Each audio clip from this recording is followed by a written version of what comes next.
دیدین دیدین دیدین چیه؟ سلام راشیدم با عاطفه. بفرمایید تو. سلام علیکم. بیا تو دیگه. سلام خوبی شما؟ جنم براتون آوردم امشب باهاتون بمونه. مواظبت باشین بگیرشین. خداحافظ. مواظب باشا. خداحافظ. سلام عزیزم عاطفه جون. خوبی؟ خوش اومدی خوشگلم. خیلی راحت باشی چادرتم راحتم. این هاگه خواهی کنی برش داری یا؟ نه.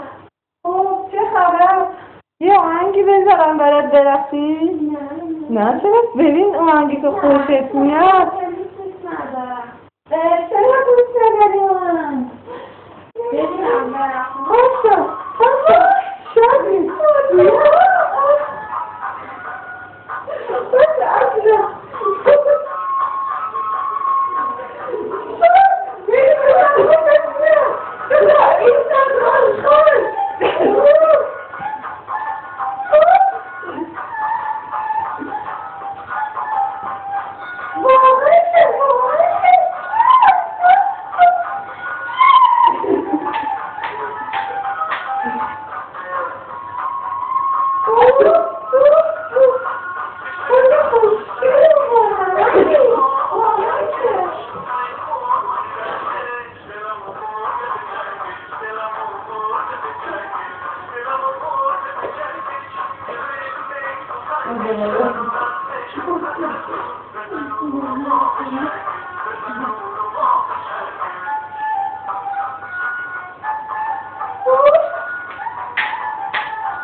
سلام علیکم.